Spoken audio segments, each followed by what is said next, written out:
Chapter 1. The Return Nobody Was Ready For. The air in Seacrest still smelled like salt, citrus, and old memories. Patrick leaned his forehead against the car window as he pulled off the freeway, watching as the coastal town unrolled itself like an old photograph, washed out but comforting. Pastel buildings lined the boardwalk. Tourists wobbled on rented bikes, and the ocean shimmered under a soft gold sky, exactly as he remembered it. His phone buzzed with a message from Mara. "Where are you? You're late. Also, I made a horrible mistake. There's a mimosa fountain. Help me." Patrick smirked, still the drama queen. He parked outside the estate-turned-venue and stepped out into the gravel, stretching his cramped limbs. It had been years since he left Seacrest behind for the city and the chaos of a food critic's life.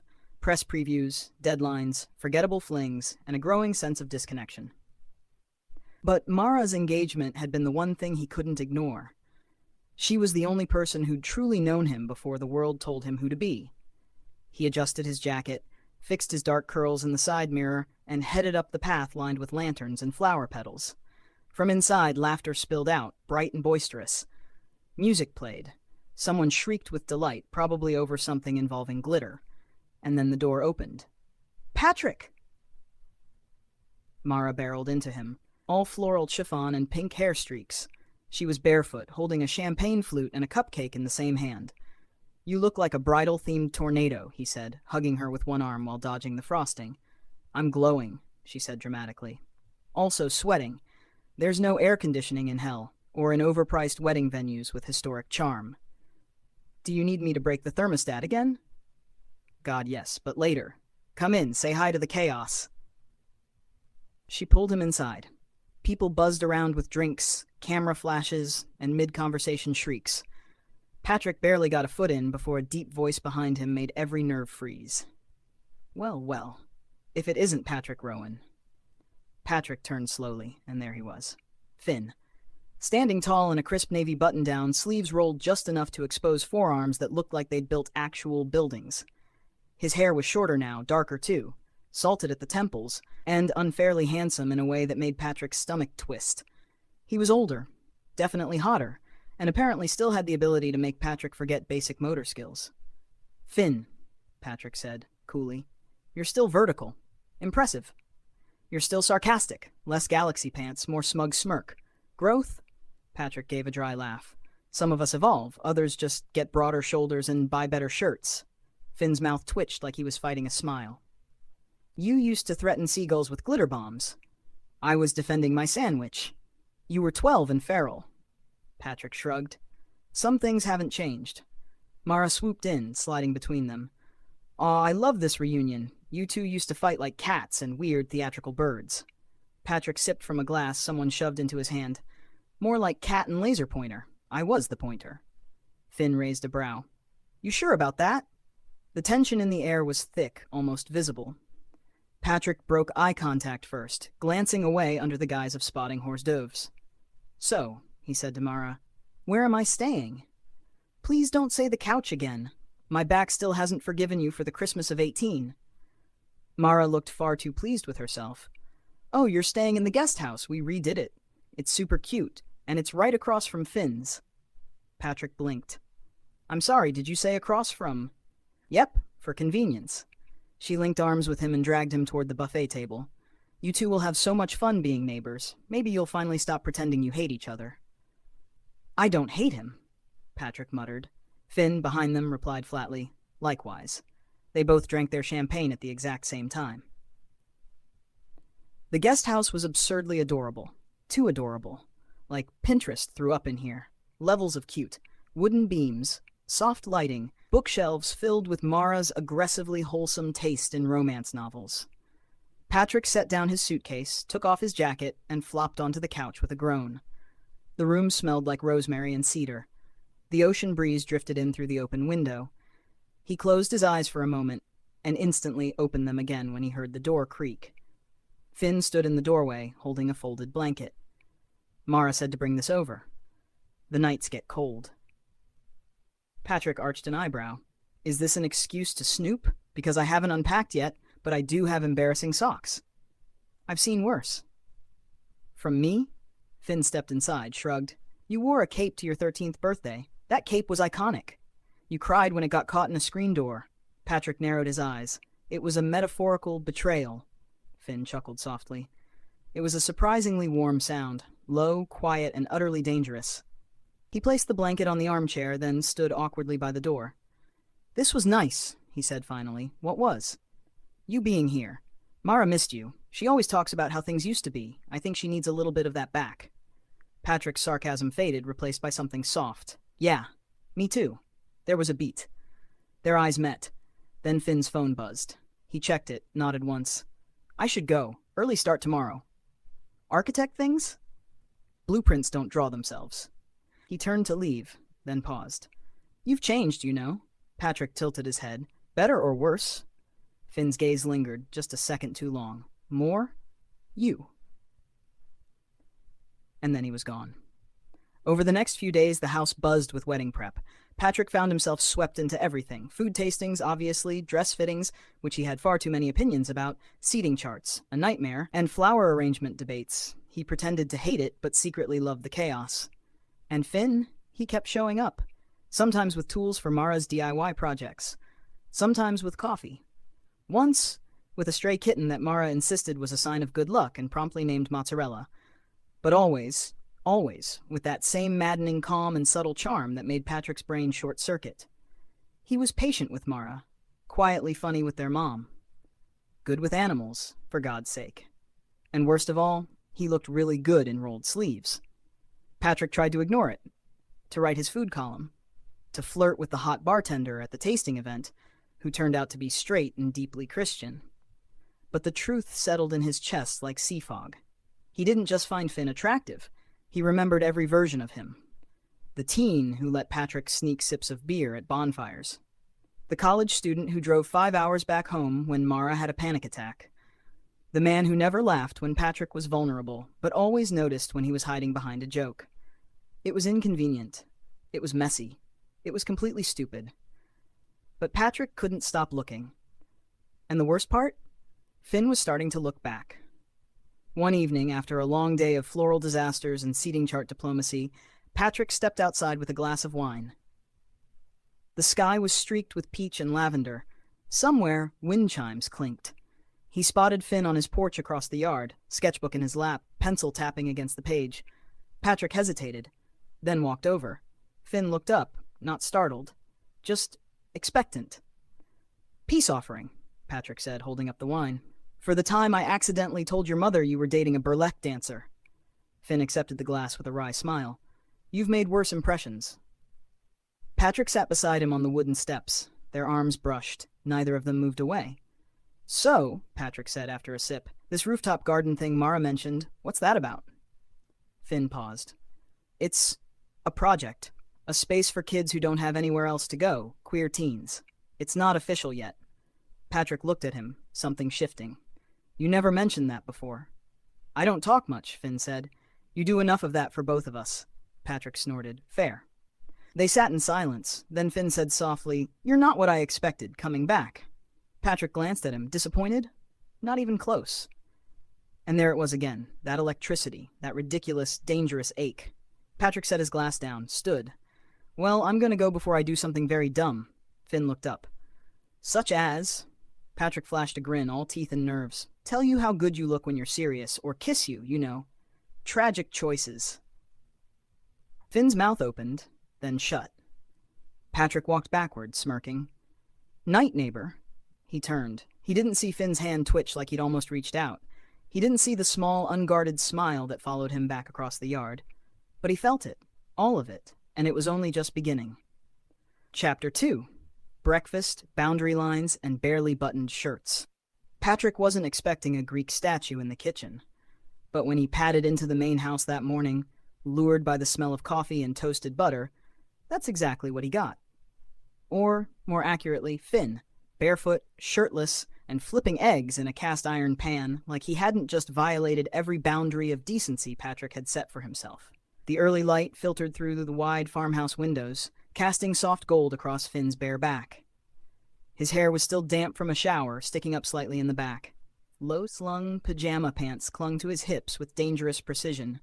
and Patrick felt his breath stutter like a car hitting gravel. Finn turned at the sound of footsteps. Patrick froze in the doorway, in sleek tousled curls and an oversized hoodie, blinking like he'd stepped into a forbidden dream. "Oh," Finn said casually. "You're up." Patrick's eyes flicked to the pan. Smelled something edible. I didn't realize breakfast included skin. Finn raised an eyebrow, but didn't reach for a shirt. If I knew you were coming over, I would have worn a suit. "I'm not complaining," Patrick said, almost tripping over a stool as he sat down at the kitchen island. "Just processing, like spiritually." Finn slid a plate of eggs in front of him. "You talk too much in the morning." "You're naked. That's an invitation for commentary." "I'm half naked. There's a difference. Not to my weak and impressionable heart." Finn chuckled, the sound low and indulgent. He leaned against the counter, sipping coffee like a man who didn't just rearrange Patrick's brain chemistry. They ate in mostly silence, the kind that wasn't uncomfortable, just aware.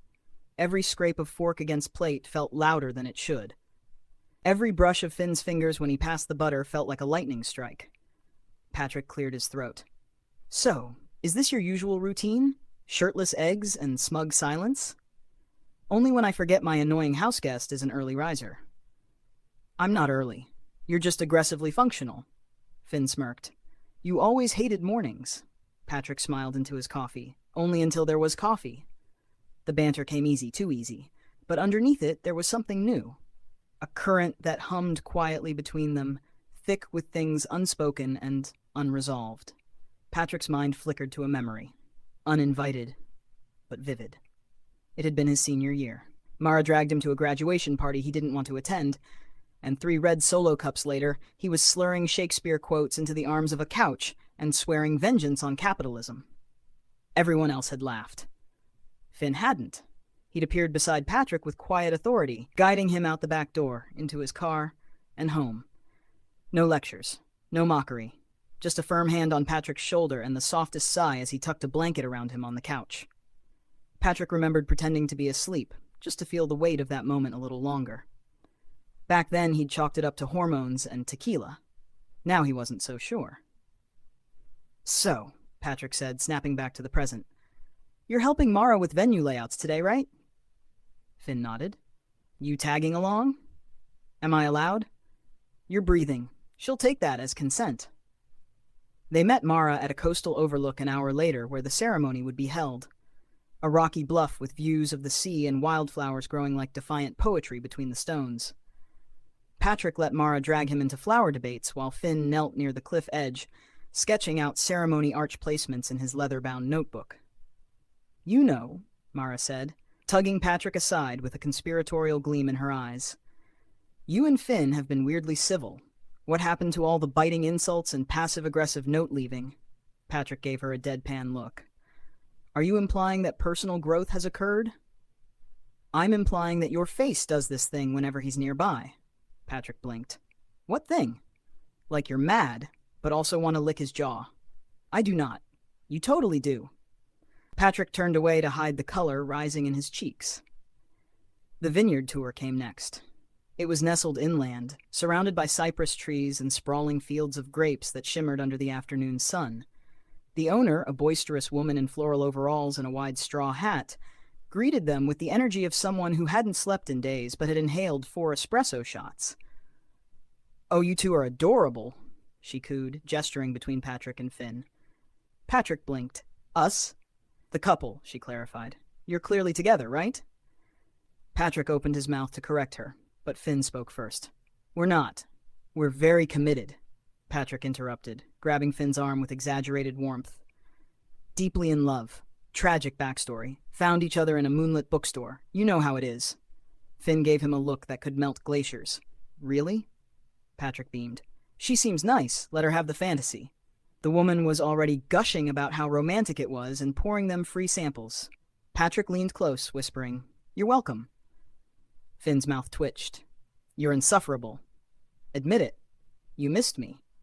Finn didn't answer, just looked at him, long enough that Patrick's heart did something deeply irresponsible. That night, after a much-needed shower and a stolen piece of leftover cake, Patrick curled up on the guest house couch with his laptop open and an old photo album on his lap. He hadn't meant to flip through it. He was just looking for recipe notes. But the second he saw that worn leather cover, he couldn't help himself. One picture in particular made him stop. It was from a summer camping trip years ago. Mara, sunburnt and giggling, Patrick with a twig crown on his head, and Finn standing behind them, smirking like the older sibling forced to babysit chaos gremlins. There was another photo, one Patrick had almost forgotten. Just him and Finn, crossing a creek. He remembered that day. He'd twisted his ankle climbing rocks and insisted he was fine. Finn had rolled his eyes and carried him across anyway, arms steady, grip strong, his voice soft with concern no one else had ever heard. Patrick remembered clinging to his neck. Remembered breathing in that scent, soap and pine and something just safe. And now, years later, here he was again, still clinging in a way, still caught between memory and want. He closed the album, stared at the ceiling, and whispered into the silence, "This is a terrible idea." But the worst part? It didn't feel terrible at all. Chapter 3, Tension, Tequila, and That Damn Closet. The Airbnb was chaos, wrapped in glitter and tequila. It was a sleek beach house perched on the edge of the dunes, its windows swallowing the ocean view, and its floors already sticky with spilled drinks and confetti. Mara's idea of a low-key bachelorette getaway had quickly mutated into a 3-day festival of dancing, board games, midnight swims, and enough alcohol to stun a small country. Patrick had started the night with restraint. 2 drinks max, he'd promised himself. Be cool. Don't ogle Finn, don't flirt with disaster. That plan lasted approximately 40 minutes. Now he was on his 3rd margarita, half lime, half regret, and his 4th stolen glance at Finn, who stood across the living room in a charcoal button-down, sleeves pushed up, watching the group with that maddening calm of his. Everyone else was dancing. Mara was singing loudly to a song that was absolutely not karaoke appropriate. Someone had made a crown out of glow sticks. Someone else was trying to convince the bartender that pickles belonged in mojitos. Patrick? He was spinning in circles. Or maybe the tequila was. He slipped out to the back porch, where the air was cooler, the sound of waves lapping against sand oddly soothing. The stars above were bright, blurred, and infinite. And then Finn was there, stepping outside like he knew Patrick would be spiraling into the night air. Patrick turned, leaned against the railing, and blinked. "Do you follow me, or am I just lucky?" Finn didn't answer, just tilted his head slightly. "You okay?" "I'm not okay," Patrick replied, words slurring just slightly. "I'm also not sober or making great life choices." Finn chuckled softly. "You're definitely making noise." Patrick narrowed his eyes. "You know, you have this look, like you're always holding back judgment and amusement at the same time. It's deeply irritating. And you have this talent for saying whatever you think." "I've been drinking," Patrick said helpfully. "Also, you've been looking at me all night." Finn's jaw tightened, barely perceptible. Patrick stepped closer, teetering slightly. "Did you always look at me like that? Or is this new?" Finn's lips parted like he was about to answer. But then he didn't. His jaw ticked instead. That was answer enough. Patrick swallowed. The world tipped slightly, but the weight of Finn's gaze kept him grounded in a way that felt dangerously nice. "Patrick," Finn said, his voice low, "go drink water." Patrick smirked. "Always the responsible one. Where's the fun in that? Fun doesn't mean crossing lines you'll regret." "Regret?" Patrick echoed. "Is that what this is?" Finn stepped closer, not touching, but so near that Patrick could smell the subtle spice of his cologne. "This is nothing," Finn said quietly. Patrick's chest ached. "Liar." The screen door slammed open behind them. Mara's voice sang out, "Get back in here, drama queens. Truth or Dare is starting, and I'm about to ruin everyone's dignity." The game spiraled quickly. First came the innocent questions. Who was your first crush? Have you ever kissed a stranger in a bar? Then the dares escalated. Skinny dip in the pool. Serenade the hot bartender. Call your ex and confess you still dream about them. Patrick was sprawled on a beanbag, flushed from heat and drink, head spinning with every glance Finn shot his way from the armchair in the corner. It was like gravity had shifted in the house, pulling him toward the one thing he'd promised himself he wouldn't touch.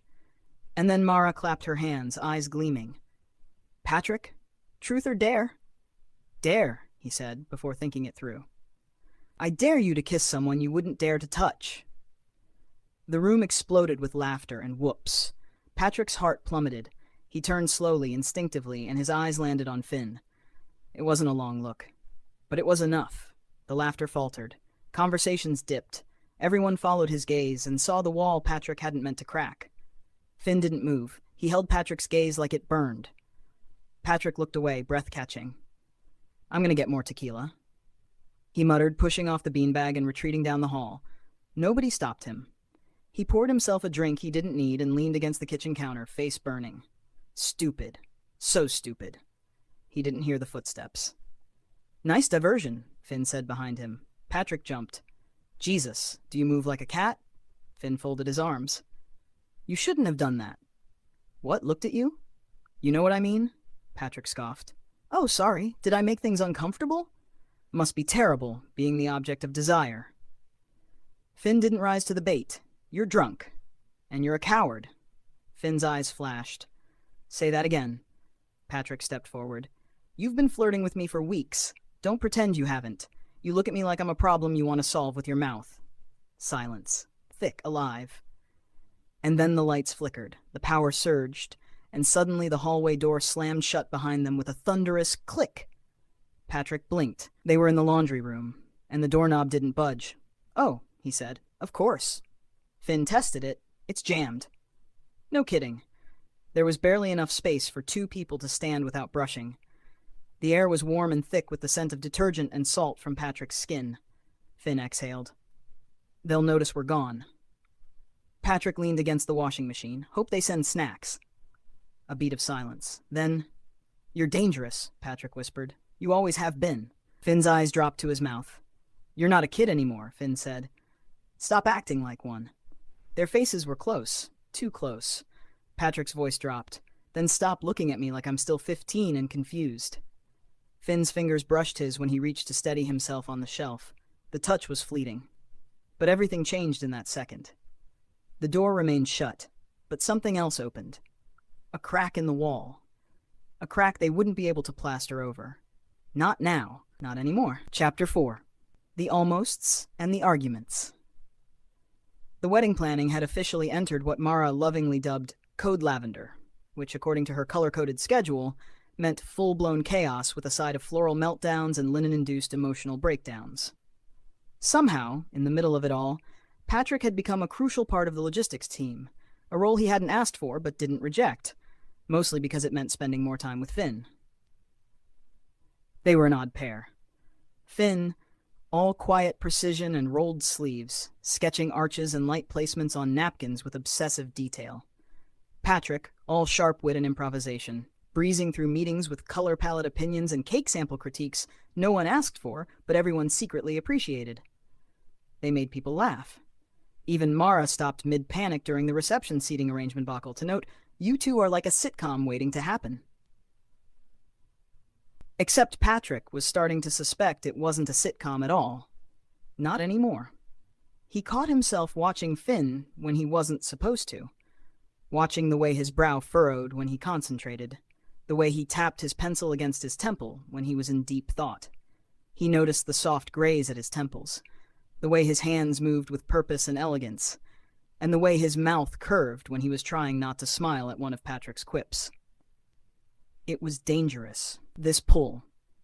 Beautifully stupid. And maybe, just maybe, mutual. One afternoon, while arranging lanterns along the path for the evening reception trial run, Patrick cracked a joke about using tiki torches instead, very summer sacrifice vibes, and expected a laugh. Instead, Finn frowned. "Do you ever take anything seriously?" he asked, voice clipped. Patrick blinked. "What? This? All of this? You hide behind jokes, constantly." Patrick's chest tightened. "It's called being charming." "No, it's called being afraid," Finn shot back. "You push people away the second something real starts to form." Patrick scoffed. "Oh, please. And you? You're practically allergic to expressing a single human emotion unless it's exasperation." Finn took a step forward. "I'm not the one who jokes every time something scares me." "No, you just retreat into silence and act like that's noble." "Guess what, Finn? It's not depth, it's avoidance." Finn's jaw clenched. "At least I'm honest about what I can't handle." "And what is it exactly that you can't handle?" Patrick asked, voice rising. "Me?" The silence between them buzzed like a live wire. Finn looked away. Forget it. Patrick shook his head, hurt blooming in his chest like something poisonous. Coward. Finn turned sharply, walked off toward the house without another word, leaving Patrick alone with lanterns that suddenly looked more like ghosts than light. That night, Patrick found Mara curled on the couch, surrounded by wedding magazines and fabric samples like a queen on a chaotic throne. He sank into the armchair across from her, silent. She glanced up. "What happened?" Patrick exhaled. "We fought." Mara blinked. "You and Finn?" "Shocking, I know." He ran a hand through his hair. "He said I used jokes to push people away. I said he's emotionally constipated." "Accurate." He blinked at her. "You're supposed to be neutral." Mara leaned forward, folding her arms. "Pat, be honest. Are you scared?" Patrick opened his mouth, then closed it. "Yes," he said finally. "Because this thing, whatever's between us, it's not small. It's not harmless. It could ruin everything. If I want too much and he doesn't want it back, if I fall and he doesn't catch me, you'll break," Mara said softly. "I get it." Patrick looked at her, vulnerable in a way he rarely allowed himself to be. "I've spent years learning how not to need anyone. It was safer." Mara reached over, squeezed his hand. "But safe doesn't make you happy. Some messes are worth making." Patrick stared at the floor for a long time, then nodded. Maybe this mess was the only thing that had ever felt right. The next day was Patrick's food pop-up, a one-night-only tasting event he'd curated for Mara's wedding guests and a few locals. It was supposed to be small, low pressure, familiar. He'd set up on the back lawn of the Airbnb, string lights overhead, local wines chilling in hand-labeled buckets and handwritten menus at every table. He'd poured himself into every bite, every garnish. It wasn't just a job, it was a piece of himself, offered without armor. So when he saw Finn walking up the gravel path toward the setup, Patrick's heart stuttered. Especially when he saw the bottle in his hand. A dark red. Vintage label. "Italian." Patrick blinked. "Is that?" Finn held it up. "Barolo, 2011. Patrick gaped. "How the hell did you find that?" "I mentioned that wine once, after that disaster date in Rome." "You said it was the only good part of the trip," Finn said quietly. "I remembered." Patrick took the bottle with careful hands. "This is really thoughtful." "No sarcasm," Finn teased, but his voice was cautious, uncertain. Patrick set the wine down. Not tonight. They stood in the glow of the string lights, the hum of guests in the background, but everything else faded. Finn cleared his throat. "About yesterday. I shouldn't have said it like that." "No," Patrick said. "You were right. I do push people away. But you." He broke off, voice shaking a little. "You get under my skin, and I don't know how to be near you without wanting more." Finn's expression shifted, something softer, open, vulnerable. "I noticed you back then," he said quietly. Patrick's breath caught. "You did?" "I shouldn't have. You were too young. I didn't even understand what I was feeling. But I saw you." Patrick stepped closer. "You see me now?" Finn didn't move away. "Every version." Patrick's fingers brushed against Finn's. Finn didn't pull back. Instead, he let his hand curl around Patrick's. No words, just warmth. And maybe something that finally felt like yes. Chapter 5, Crossing Lines and Coming Clean. The sun was beginning its descent when Finn pulled up beside the rusted fire escape and tilted his head toward the ladder. "Come on," he said. Patrick narrowed his eyes, eyeing the narrow metal steps. "You know I'm wearing suede, right? This is suede endangerment." Finn gave him a half smile, already climbing. "You'll survive." Patrick sighed and followed, his body still humming from the night before. From the way Finn's fingers had curled around his Maligna and Therismidines at the tasting event, from the way they'd stood together as if the rest of the world didn't matter anymore. At the top, the ladder opened onto a wide rooftop lined with planters in varying stages of life. Some were blooming, lavender, rosemary, and little pops of yellow and white. Others were still being built, with wooden benches half installed and trellises waiting to be lifted into place. But what stunned Patrick most wasn't the space itself. It was how intentional it all was. "This is yours?" he asked, stepping onto the soft rubber tiling, glancing around at the strings of unlit bulbs and stacks of supplies. Finn nodded, walking ahead and resting his hands on a waist-high planter full of lemon balm. "I've been working on it in between jobs," he said. Didn't want to tell anyone until it felt real. Patrick turned slowly, taking it in. The rooftop overlooked the harbor, the sails glowing like pale ghosts in the distance. It was quiet up here. Removed. Peaceful. It's a community retreat space, Finn added, specifically for queer youth who don't have many places that feel safe. Patrick looked at him, heart clenching. Finn, it's not always about building things for show, Finn said, meeting his gaze. Sometimes it's about making space for people like us. Something in Patrick cracked open. He walked toward Finn slowly, his voice soft. You never told me. Finn shrugged.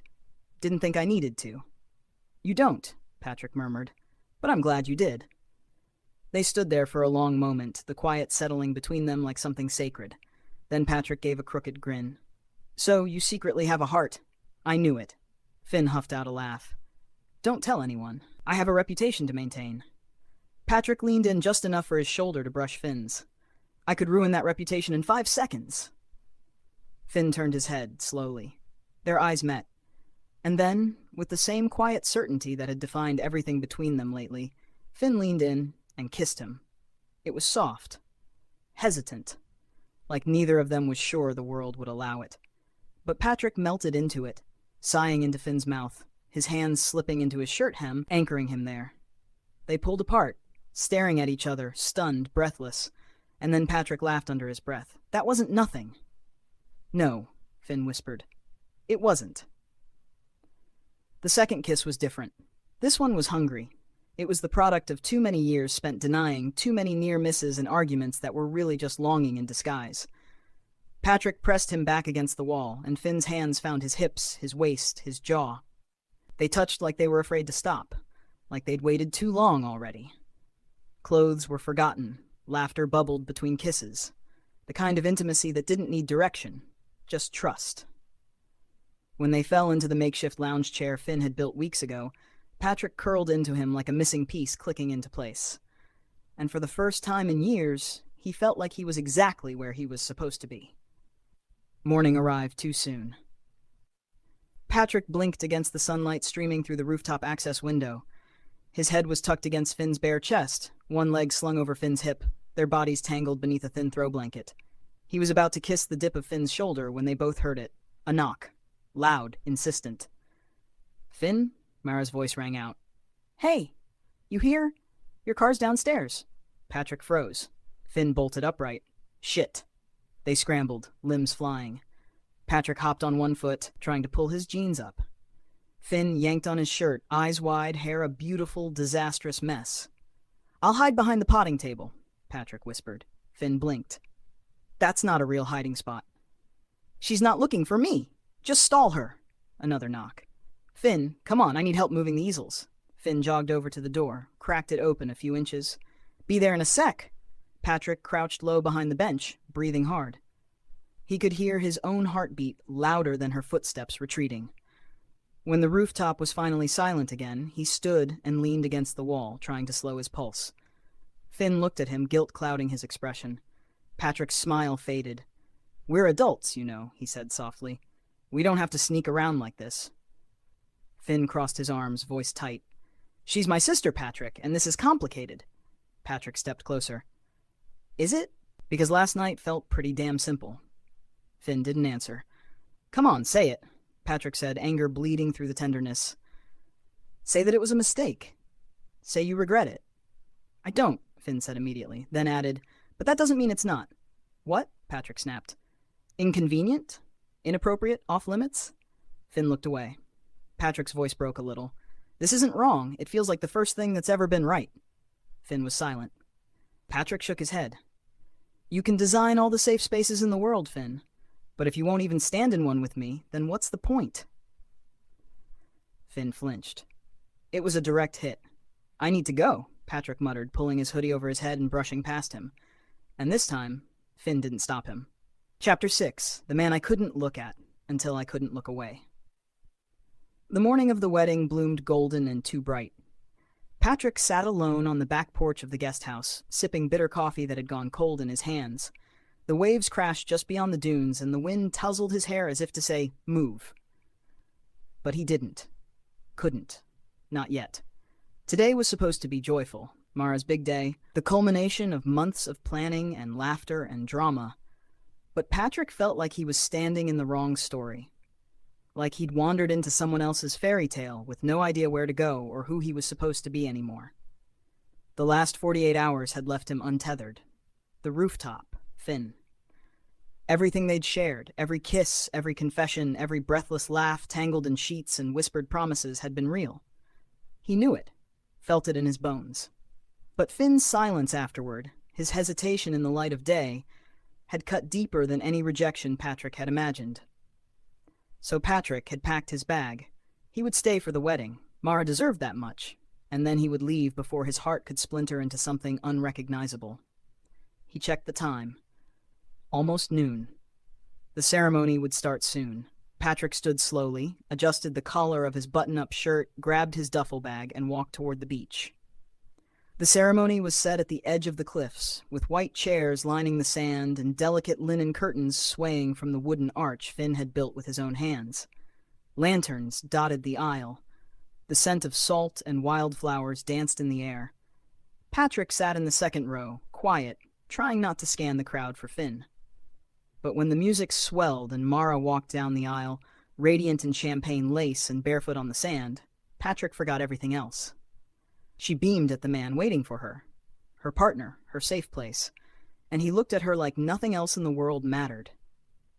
As they reached the vows, Mara cleared her throat, tears sparkling at the corners of her eyes.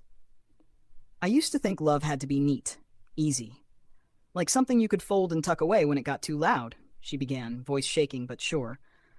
But then I met someone who saw every messy, chaotic, loud part of me, and stayed. Love is what happens when you stop running and let yourself be seen. Patrick felt like the breath had been punched from his lungs. Let yourself be seen. His gaze drifted, involuntarily, toward the side of the arch, where Finn stood, watching his sister with something tender in his eyes. He looked tired, worn. But when his gaze met Patrick's, even across the distance, something shifted in his face. Something cracked open. Patrick stood before the ceremony ended. He walked away from the chairs, away from the crowd, down toward the waterline, to leave. His suitcase sat beside him, half sinking into the sand as he stared at the horizon, trying to convince himself this was the right thing, that leaving now would hurt less than staying and being invisible. The sound of footsteps on the sand made him stiffen. He didn't turn around. You really were going to leave without saying anything? Finn's voice was low, steady. Patrick swallowed. Didn't think you'd notice. Finn stepped beside him, close enough that their shoulders nearly brushed. I noticed. Every second you weren't there. Patrick looked at the waves. I didn't want to force you to choose. I already did. That made Patrick turn, slowly. Finn was looking at him with an expression he hadn't worn since the rooftop, open, unguarded, vulnerable. His voice dropped. I see you, Patrick. I want this, even if it's messy, especially if it is. Patrick stared at him. You hesitated. I was afraid, Finn said honestly. Afraid of hurting Mara, afraid of wanting too much, afraid of breaking something we couldn't fix. And now? Finn reached out, brushing a knuckle along Patrick's jaw. Now I'm more afraid of watching you walk away. Patrick didn't move for a long moment. Then he let the duffel bag fall from his shoulder and hit the sand. I'm tired of pretending I don't want everything with you. And then they kissed. Right there, in the open, with the sea crashing beside them and the sky stretched above like a blessing. It was nothing like the other kisses. Not stolen or secret. Not desperate or unsure. It was an answer. People clapped in the distance. Someone whistled. Mara's delighted laugh carried across the breeze. But Patrick didn't care, because Finn was smiling against his mouth. And everything else faded. Epilogue. The new apartment wasn't big, but it was theirs. The walls were still half-painted, the floor scattered with plans for Finn's next project and takeout menus. Patrick refused to throw away. Plants thrived on the windowsill, and a record player spun old jazz records in the corner. Patrick sat at his desk, finishing the final sentence of his latest column. He reread it, then typed the title at the top. The man who taught me that wanting isn't a crime. He hit send.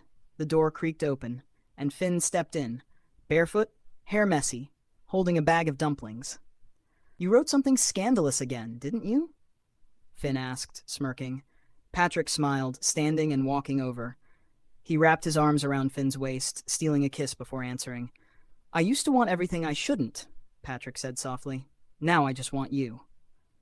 Finn kissed him again, deeper this time. And when they stumbled backward onto the couch, tangled in limbs and laughter and heat, it wasn't forbidden. It was finally, beautifully theirs.